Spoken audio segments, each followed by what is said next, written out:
So Indy pace cars seem to be a real theme here. A lot of them. A lot of them. We've got just under 50. We have 49 currently. I'll show you we'll have a new one when the next one comes out. But this is the museum, and Mark's passion is Indy pace cars.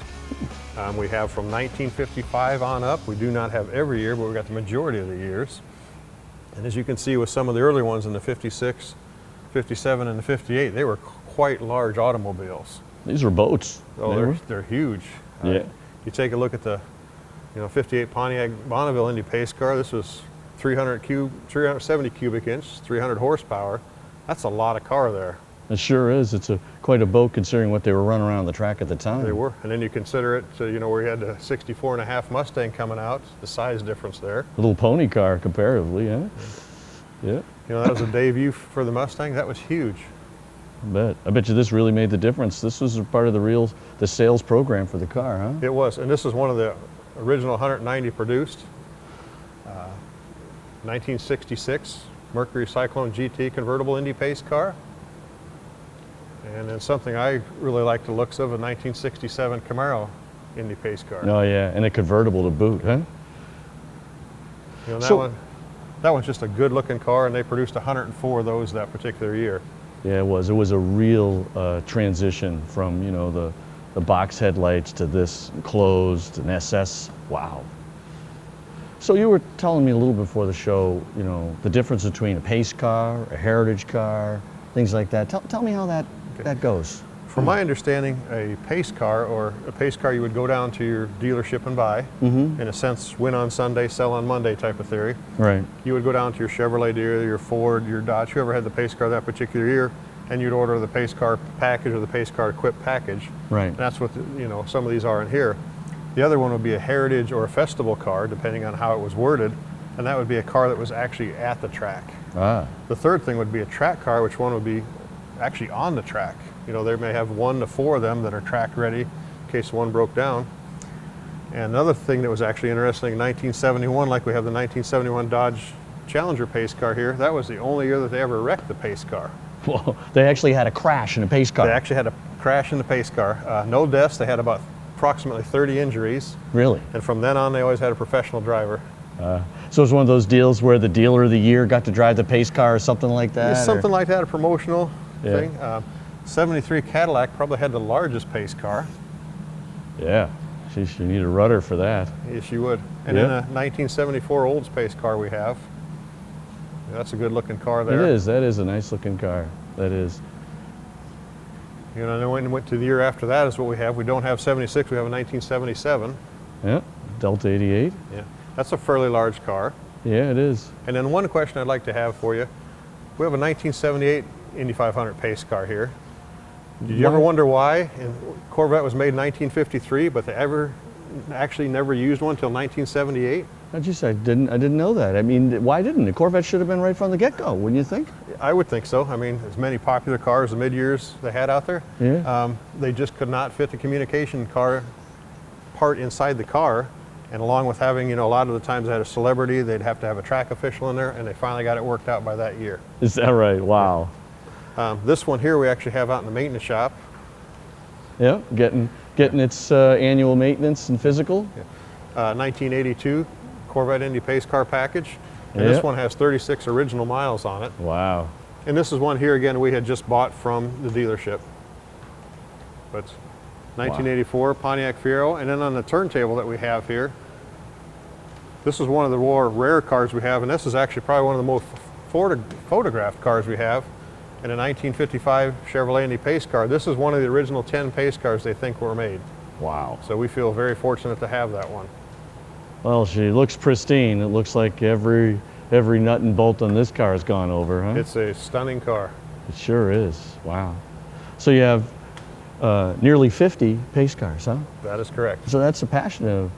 It's a true passion. As you can see, the rows are done in themes. Yeah.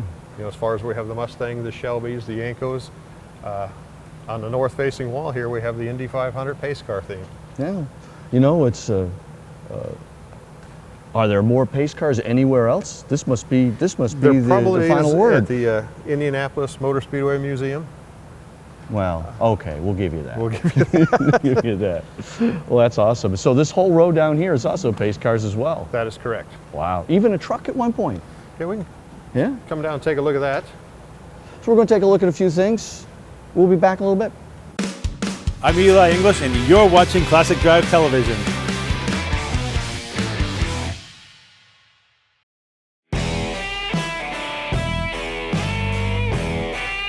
Probably the most common question I get asked is, will Evans make my engine run too hot?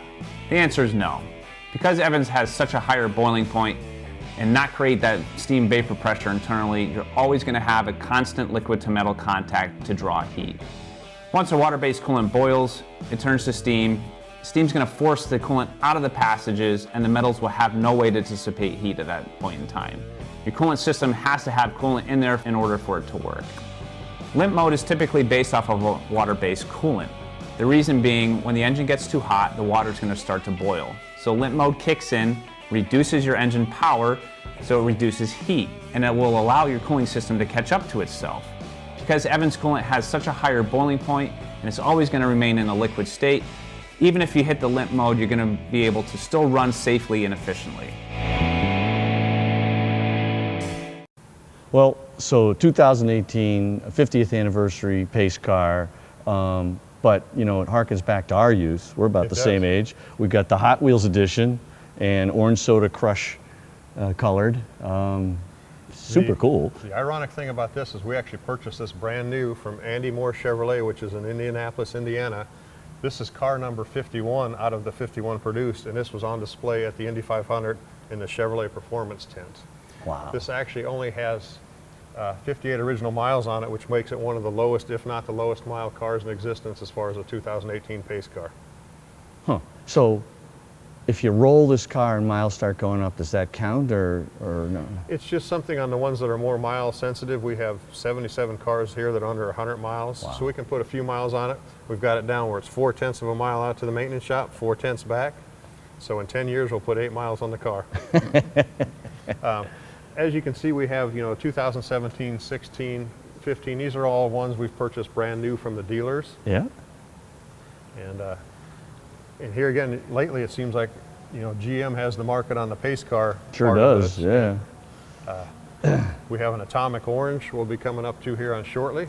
We have a 2011. That's a good looking car there. Yeah. So that 426, 6-speed. Whew. I mean, they really did a good job of sort of touching back on that early 60s Camaro, coming all the way, in and sort of making it, almost like a resto mod effect, huh? Yeah, they've really captured the first gen appearance or look of them, and then in a sense the passion you and I might have had growing up for those cars. Yeah. This one here was one of the track cars we actually have. This is one of 4 that was in the Indianapolis 500 that year that they used for track duty. Next to us, these are extremely low mileage cars in a 2008 and 2007 Corvette. These both have less than 4 original miles on it. And that is something where we use a car mover to take them out to the maintenance shop and bring them back. And in the SSR truck here. Oh yeah, now this is something different, huh? It is, and this is actually owned by Dale Earnhardt Jr. And we had purchased it, through him, through one of our brokers. Ah. And coming down the row here a little bit, we've got a pair of the 2004. And, we got very patriotic, very good looking colors there. And then the 2003 car coming up. So for a few years there, they were really Corvette centric, huh? Then they jumped back into the Camaros, and so they sort of wander around. I guess it's sort of GM, floating what they want to push that year to some degree. I believe GM has a 10-year agreement with them, and that's something I need to learn more about. But something here. Here's one I'd really like to talk about here. This is one of the unique track cars we hear, and this is a 2001 Olds Bravada. And if you think about it, how often have you seen a SUV that's the pace car, pace truck? That's right. This was the first year they had an SUV, and this still has all the modifications they had done for the track. And the driver for this car was actually John Cougar Mellencamp's wife at the time. So that makes it a unique piece altogether. I guess so. It does. Huh. And as we come down the row here, we have this is in Monte Carlo, and here again, this is one that was bought from a Chevrolet dealer new. This has 2,000 miles on it. And this is one, I think the guy was drinking a whole lot when he was designing this car, because it looks like we got yellow wheels, we got a lot of stripes, or maybe he just had a hell of a creative imagination. I don't know. I think this guy was into Hot Wheels. He might have been too. Yeah, there you go. This is one of the Brickyard 400 cars we have, and this is actually number 1 out of them. Yeah. That's a good looking car in the Camaros for that, that Yeah. generation. Yeah. And in a 1996 Dodge Viper. So I guess Dodge snuck in there for a year, huh? To be a pace car. They had a Dodge Viper was actually a few years previous to that, but it was a prototype, and by then they had it worked out, so they had a 96 in there. 1995 Corvette, that has 5 original miles on it. And then we come back to Ford Motor Company getting in there with a 1994. We have a unique brother and sister, if you would call it, here. Oh yeah, look at this. We have a 1993 Indy Pace truck with its matching 1993 Indy Camaro. Good looking color scheme on it, bright, they stick out. We got the white bottom, we got colorful graphics on them. Good looking vehicles. This one here has less than 50 original miles, that has less than 250 original miles. Well, this is the colors when we were kids, huh? Almost kids, right? We're still young adult. We were young adults, I guess. Now here's one that, how often do you see this, or how often do you remember the Chevy Beretta? We got to give this car a little love. I guess. A 1990 Beretta. This was actually kind of hard to find because in a sense it's not very popular. No, the Berettas, they didn't go too far. I think they called this something else in Europe, but I think the smaller car, coming off of that Capri-ish era, things like that, or the Fiero type, that timetable, yeah. And the 4-door, I believe, was the Corsica. Yeah, that's right. Yeah. 1989 Trans Am pace car. And we have a 1988 Olds pace car. And coming down to the end here, we have a 1986 Corvette Indy pace car. Well, so it was 78 the Corvette first made its debut, you said? 78 was the first year the Corvette first made its debut, and then from then on they had a few more examples of them. Yeah, they seemed to sneak them in after that, yeah. And then if you were, say, 4 or 5 years or under, we have the kid size official That's pace right, car. you got the official pedal pace car. That's it.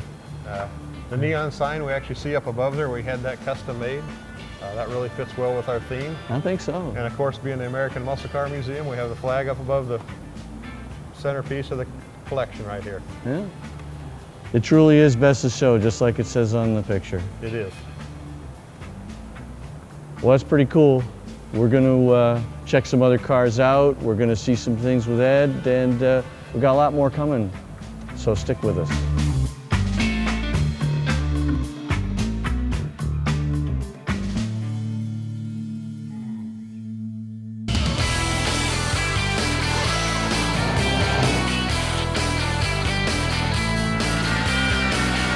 I'm Jim, and I'm from Lowry's Auto Restoration, and this is my crew, and you're watching Classic Drive Television.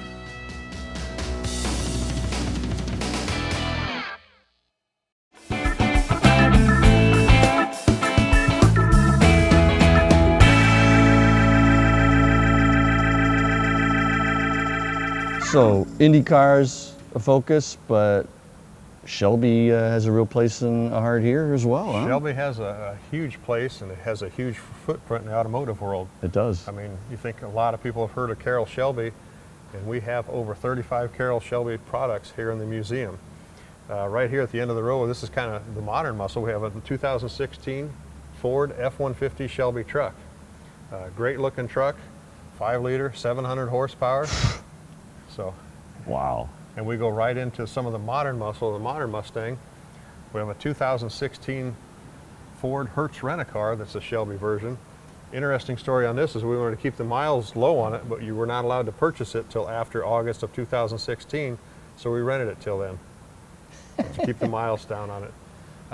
We have a 50th anniversary up here on the shelf, and coming a little bit farther along, we got a 2017. This is a gorgeous color in the lightning blue. Oh, yeah. Then we have the triple yellow up top. A 2018 on the shelf up here. This is one I'd like to stop and talk about for a moment. This is a 2015 Gt350R. They made 37 of these, and these were mainly available to Ford VIPs, family, and so forth. We actually purchased this from the develop engineer that developed this car and was the leader of the team. This is the only one in Avalanche Gray, and this is the only one with a striped delete on it. Wow. And an incredible car. Coming a little farther along, we got a Shelby Super Snake and a 50th anniversary. So they did, a little different approach than say GM with the Camaro. There's some hints of early, Yes. The 350 here and there and the pony car, but it did end up taking on its completely own sort of muscle, tough style, didn't it? When they went to the newer body style, It didn't it? really does. You look at it, it has an aggressive, tough stance. And the nice thing from old versus new, I mean, you can still develop that passion. You and I can get in the car, we're comfortable, we got AC, it's reliable, it's going to start, it's comfortable, our backs don't ache, we don't need a chiropractor visit. They're great cars. It is. It's a great car. It is. The 350s, the GT500, the GT350, all of those really sort of had that style. One was a little more, a little less, but there was a very slow progressive change, wasn't it? Up until It really was. Yeah. Here we've got a 1966. This is a Shelby Gt350 H, and the Hertz obviously had the H version of the H. But back then you could rent this for $17 a day and 17 cents a mile. I believe they learned their lesson as they went to the 2006 and 2007 Hertz rent-a-car, where the let's just say the renters abused them a little bit. Boy, what you'd give to be able to go out and rent a GT350 now, huh? I mean, an early one. An early one would be great. We have a 1967. This is a Shelby export car, and this was actually shown at the in Spain. This actually has a rear window wiper provision in it, and the speedometer is not done in miles per hour, but done in kilometers. Huh? It's the Wimbledon white with Le Mans blue stripes, huh? Now this is this is that time, that hood effect, huh? This is a huge hood, mean aggressive stamps. In 1968, Mrs. Carroll Shelby had asked, "Hey, I really like this color. I'd like to see this on some of your Mustangs." And happy wife, happy life. That's right. There was 3 of these produced. 2 of them were coupes, 1 of them convertible. This is that car. Oh, wow. And we come with a Highland green here. And then we have a brother and sister car where we have a GT500 and a convertible. And next to it in the Raven Black, we also have the GT500 KR in the hardtop.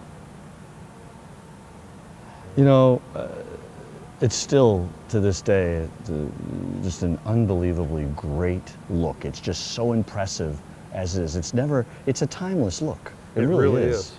I mean, I agree with you there. 1968 GT500. This is in Summit Gold. This car was purchased brand new by Colonel Edward Littlejohn III, and he was the U.S. Navy Top Gun commander at the time. This is a factory air conditioning car. They were stationed in California, so you needed to have that. But good looking car. And as we come from the 68s to the 69 70s, Right. competition orange. 1970, we have the Wimbledon white, and differences in the 70 was mainly the hood stripes and the lower chin spoiler. Right. And we come to the 69. This is a gorgeous color in the Gulfstream Aqua. It is. That's a rare color. That is. And pretty much by 69 and 70, the ties with Ford and Carroll Shelby had soured, and they had moved on from each other. Well, just a plethora of just really special cars too. Every one of them has a sort of a story in itself. Yeah, it really does. It does. Wow. You And know, you start covering the Boss and some of the other special Mustangs as well, don't you? we really do. I mean, we have some of even the Carroll Shelby Dodge products Yeah. when they got together with Lee Iacocca, and we have 6 of those examples. And it's just amazing. And then we come back to where, they got back into Ford. So it's great to see. Oh yeah, that's good. Matter of fact, I named my first daughter Shelby. Is that right? I did. Okay, we're going to take a look at a few more things, and we'll be back in just a little bit. So people often ask, do I have to drain all the old coolant and water out of this system? Short answer is yes. The reason being, too much water in the system, you're going to lower your boiling point of the coolant, and you're going to have more risk of corrosion. An ideal conversion should consist of 3% or less water in the system. Once you do the conversion, you test it. If it's still over 3%, what you're gonna wanna do is drain out some of the coolant, add some new Evans waterless coolant to this system, retest, make sure you're below that 3% mark. The conversion process is pretty simple. It's a couple easy steps. Your first process you're gonna do is you're gonna drain out all of the old coolant in water. What we typically do is blow air through the system. You wanna blow air through your hoses, the radiator, blow out your heater core. If you can get to the block drains on the engine, drain it through there and blow some high volume air through the whole system. Once you do that step, you're gonna fill it with the Evans prep fluid here. You're gonna run it. You want it to go through a heat cycle. It's gonna absorb all the residual water and coolant. Once you go through that process, drain out the prep fluid, and then you're gonna be ready to fill it with the Evans waterless coolant. We're often asked, how often do I have to replace Evans coolant? It really depends on conditions and the use of the vehicle. In most cases, like a car museum, car collectors, where the cars sit for a very long period of time, the coolant's gonna typically last the life of an engine. One way to check and make sure your coolant is still good, make sure you're still below that 3% mark, you can use a refractometer, which we offer on the website. Another way, we also offer free sampling programs. So at any point in time, you can send us a sample of your coolant, we'll test it, and we'll get the results back to you as soon as possible.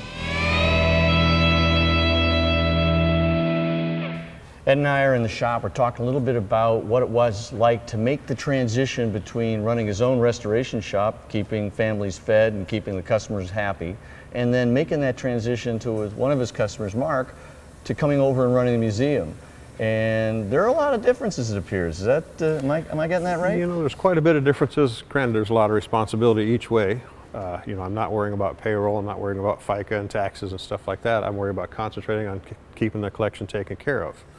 And as a title of operations manager, you can think as one thing is we come in every morning, we have a morning meeting for like 10 minutes, we get everybody on the same page, you know, what cars are we doing? You know, Jerry, where you at today? Let's go over what's on your plate. Todd, where you at? What's on your plate? You know, Andrew, the social media director, hey, what's on your plate? And then we all have our own skills and strengths that we really, you know, grow to that. But what's nice about having just this is we can really concentrate on just taking care of the collection, taking care of the museum. You know, we do have a lot of fundraisers. We have autocross and auto events where sometimes I wear quite a few different hats, where I may be in charge of an autocross. Next weekend I may be in charge of a car show. And if Mark's not available to a kids tour, you know, it'd be myself or Andrew would be the backup to that. Yeah, yeah. So different responsibilities, but Yeah. keep, you know, still pretty fast paced.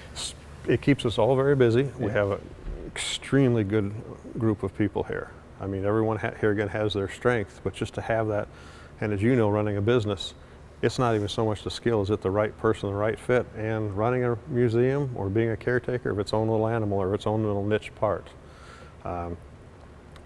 You know, as we come in and take care of the cars here, as you can see, we've done a lot of research on, okay, what's the best type of coolant to use? You know, on our worksheets, you know, all of us have had some input of, hey, why do you have 9 pages? Well, this is what we've worked up to. Yeah. What's the best way to take care of batteries? You know, as far as fuel, we run Sunoco race fuel, 110 octane fuel, and some of that come from Glover Oil, one of our local fuel, and also one of the engineers at Sunoco Fuels. So all of those things are a little different than what you might have encountered sort of in the trade, if you will, because it's a preservation project as much as it is a museum, as much as it is just keeping these cars going. It is a preservation would be the correct word. I would agree with you there. The other thing is you think of we come in the museum, you see rows or themes of cars where we have a large Yanko collection, we have a large Shelby collection. We're in a restoration shop. I never knew from what year, you know, did this project come into the door, is this project come in the door. Halfway through it, we have a change of direction. Yeah. So, I mean, in a sense, it gives you a little more clear-cut guidelines. You get a better overview of things when you've got a collection that covers or spans years or covers a particular model or make. You know, it gives you a good understanding of where it started and where it ended up and why in some cases, right? And it does. And Mark is phenomenal to work with. And in a sense, he's very hands-off. He gives us the direction. You know, he goes, hey, this is what I want you to go. This is how I want it done. You guys do it. You have the expertise. You have the experience. You know, I have confidence in you. And that's huge. Well, that's huge because not every customer who walked into your restoration shop gave you that kind of Absolutely, leeway. they did not. But no, I mean, and just, you know, having a little more peace of mind and a little less stress knowing, hey, I'm going to come in here and I don't have to worry about the money end of it. Yes, I have to be a good steward of what I spend and still we have a budget to maintain. Sure. But it's a whole different animal. So equipping the shop, how did you go about that? Was this you sort of you learn as you go, or did you start out with an idea of what you needed to have? How did you go about all that? We had actually drew the whole shop out. Yeah. This is what we have in this area. And the main focus was getting the museum done. Right. Getting it ready, all the cars in place, getting the fundraiser started, then we could start working on the shop. At that point, we also decided, okay, hey, as we bring a car into the shop, what's usually some of the first checks or from the first things we look at?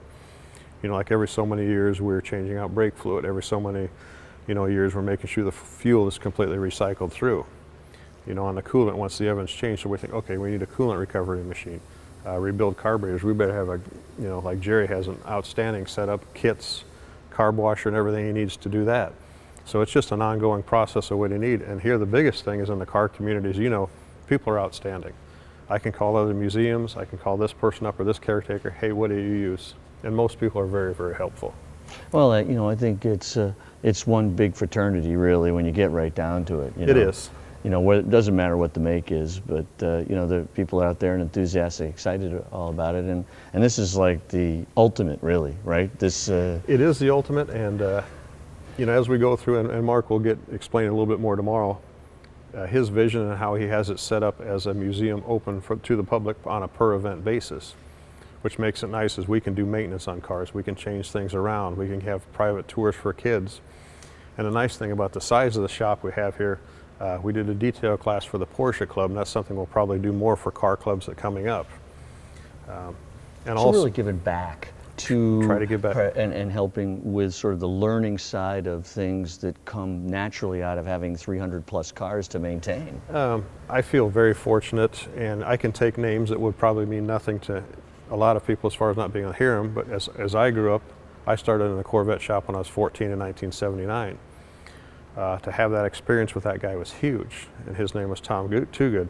Another gentleman in Lincoln, Nebraska, Gary Detweiler, all he had was a suspension shop. I got to spend a little time with him.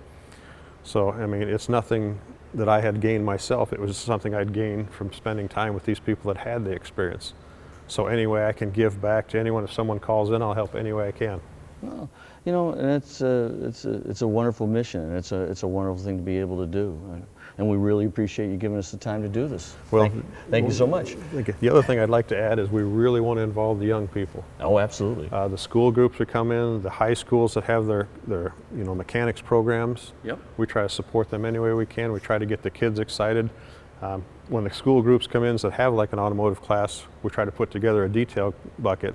Yeah. And we give away whoever birthday is closest to the day, this is yours. And you should see those kids' faces light up, and the funny part is they're carrying it out. All their buddies are like, hey, what did you get in there? What do you have in there? Yeah, that's right. That's right. Well, you make a good point there.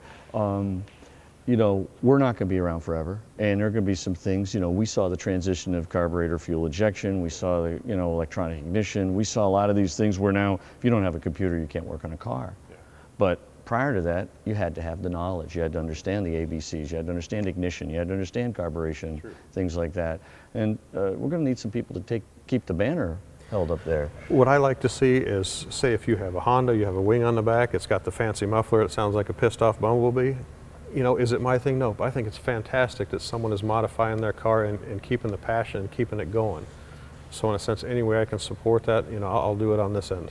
We can, if someone's finding that passion, regardless of whether it's a four-cylinder and a new car being modified or an older muscle car, if the passion's there, by all means, I support it, and I know you do. Yeah, and it's real interesting to get the kids groups in here, show them under the car, show them under the hood, and just some of the questions that are asked. Even something like this, wow, what's that thing on the door there? Well, that's how you roll the window down, because they're so used to a button. Or where's the USB port? And it's something that's it's just part of how the evolution has gone. But as far as what the automotive culture has done to America and the world, it's a huge impact. Well, like we were talking before the show, I can't think of anything that brings more diverse cultures and people together than automobiles. And I feel very fortunate here again. I worked in a shop since I was 14 in 1979. Some of my friends I was growing up with at the time was like, wow, you're always dirty and you're in the shop and you're doing this.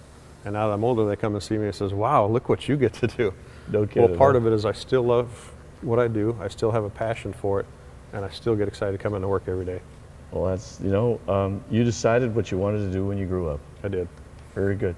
Well, Ed, again, thanks so much for the tour of the shop and tell bet. us all about the museum. You bet. Thank you. We're going to be looking at some cars and doing some more stuff, and we'll be back.